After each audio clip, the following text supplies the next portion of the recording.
everybody. Have you been answered questions about whether you are moving closer, or you believe the U.S. is moving closer to striking Iranian nuclear facilities? Where's your mindset on that? I can't say that, right? You don't seriously think I'm going to answer that question? Will you strike the Iranian nuclear component? And what time exactly, sir? Sir, would you strike it? Would you please inform us so we can be there and watch? I mean, you don't know that I'm going to even do it. You don't know. I may do it. I may not do it. I mean, nobody knows what I'm going to do. I can tell you this, that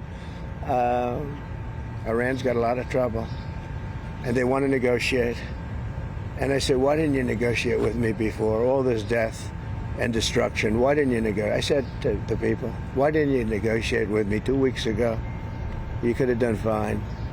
You would have had a country. It's very sad to watch this. I mean, I've never seen anything like it. It's so, everyone thought it was going to be the reverse. I didn't think so.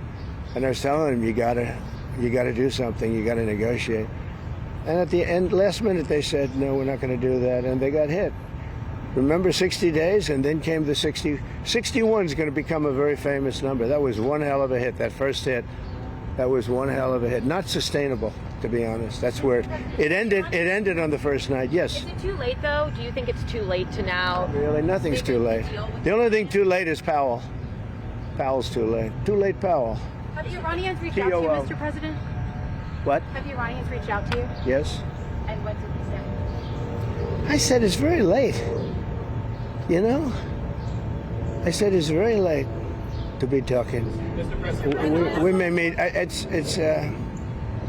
I don't know. There's a big difference between now and a week ago, right? Big difference. President, you said we may meet. Mr. Powell said we may meet. Is this about Vance and what possibly going to talk? It's about anybody. They even suggested they come to the White House. It's a big difference. But they've suggested that they come to the White House. That's, courageous, but, it's like not easy for them to do. But they suggested, because I can't go now because of what's going on. I had to come back early from the G7, which was terrific, by the way, in Canada. Really terrific. Good people. Is there a possibility of next week or sooner that Well, I don't know how much longer it's going to go on. I mean, they're totally defenseless. They have no air defense whatsoever. We've totally captured. We've totally captured the air, Brian. Yeah, Mr. President, you've been fairly compassionate towards the Iranian people's suggestions. I know a lot of people from Iran, from New York, from Washington, mostly from New York. They're incredible people. They're smart. They're energetic.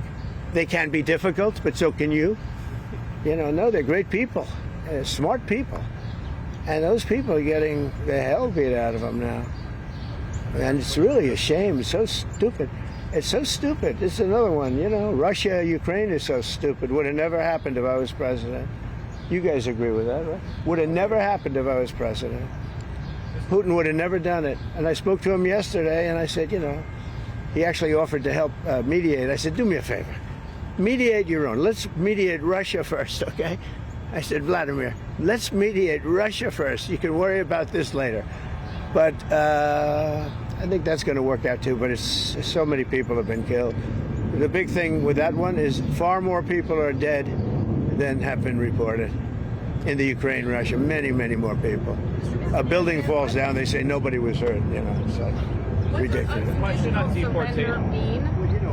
Unconditional surrender. Two very simple words. Very simple. Unconditional surrender. That means I've had it. Okay, I've had it. I give up. No more. Then we go blow up all the all the nuclear stuff that's all over the place there. No, they had bad intentions. For 40 years they've been saying death to America, death to Israel, death to anybody else that they didn't like. They were bullies. They were schoolyard bullies. And now they're not bullies anymore, but we'll see what happens. Look, nothing's finished until it's finished. War is very complex. A lot of bad things can happen. A lot of turns are made, so I don't know. I wouldn't say that we won anything yet. I would say that we sure as hell made a lot of progress, and we'll see. The next week is going to be very big, maybe less than a week, maybe less. But is there anybody here that said it would be okay to have a hostile, very, zealots really, but to have a hostile country have a nuclear weapon that could destroy 25 miles, but much more than that, could destroy other nations just by the breeze blowing the dust. You know, that dust blows to other nations and they get decimated. This is just not a threat you can have. And we've been threatened by Iran for many years. You know, if you go back and look at my history, if you go back 15 years, I was saying we cannot let Iran get a nuclear weapon. I've been saying it for a long time, and I mean it more now than I ever meant it. Yeah. What did we learn? Well, if anything? the main thing that struck me was the way that the president was talking about Iran's reaction is polar opposite to what we have been hearing from Iran itself. Donald Trump saying that they are asking for negotiations, that Iran has asked to come to the White House, that they want to make a deal. Just an hour or two ago, we heard from the Supreme Leader, Ayatollah Ali Khamenei, and we certainly didn't hear any of that. Now, obviously, when he is speaking publicly, there is going to be bellicose rhetoric, but he was saying the exact opposite of what Donald Trump has said. He did say that that there is no way that the Iranians would surrender. Also criticising the fact that Israel did this whilst he was talking to the... We've actually got sound from that speech that the Iranian Supreme Leader made just moments ago. Have a listen.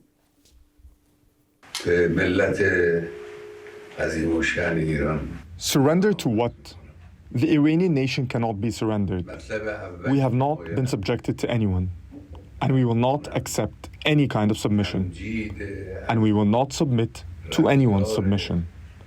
This is the logic of the Iranian nation. This is the spirit of the Iranian nation.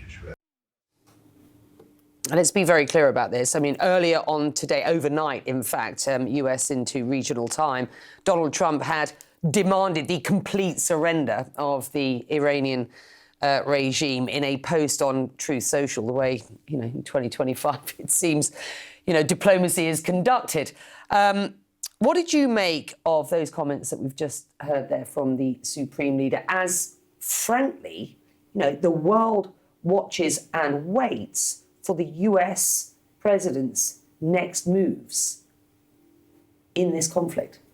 Well, I think Iran has been trying to, if you wish, reduce the scale of this conflict by targeting just Israel for now, not targeting the US, obviously being very aggressive when it comes to the rhetoric against the US, but for, you know, better or worse, being cautious about escalating this and broadening up the conflict. So I think there is concern from the Iranian side about the US being involved and the US targeting the Iranian side and potentially damaging even more, causing more damage. But I think even that is not enough for Iran to come to an unconditional surrender the way that Donald Trump has been asking. And I think that it's very unlikely that the Iranian side has actually reached out to the US. They have been stating that they are okay with negotiation, but not until Israel stops striking. And that resonates really with how Iranians have been operating and are likely to operate in the coming days and weeks. What did you make of what we just heard from the US president there on the lawn?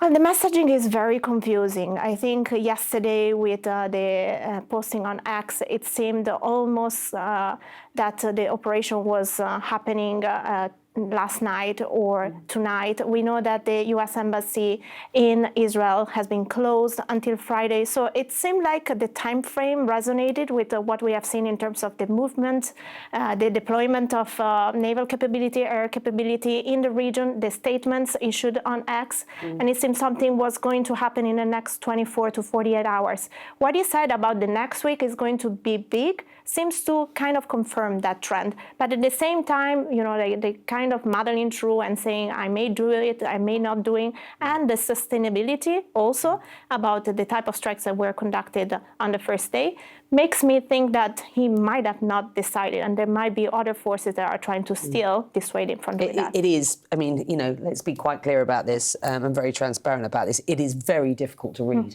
what Donald Trump means. I mean, how much of, you know, what he's saying is part of his negotiation. What we do know is that there is a battle of narratives out there. When I talk about a battle of narratives, that is what we are witnessing at present as we wait to see and watch to see what happens next with the US. That battle of narratives, of course, includes Israel. You had some reporting just earlier on in the past couple of hours about new messaging from Israel to the people of Israel. Just explain what we are hearing domestically and for the consumption, as it were, of an international audience, including Iran? Yeah, so this was from the Defense Minister, Israel Katz, and he said that he had taken a recommendation from the military. He had approved it to actually ease restrictions on the Israeli civilians. So at the moment, when the air raid siren sounds, they have to go straight to the shelter. They are not allowed to leave until they get the all clear. And describe this as a officials. message of victory. That's the exact words he used. So it's at the same time as you're wondering whether the US is going to get involved in what is happening, you are seeing Israel showing that they believe that militarily they have had significant success, which to some degree they have. Certainly we are seeing less missiles being fired into Israeli territory now.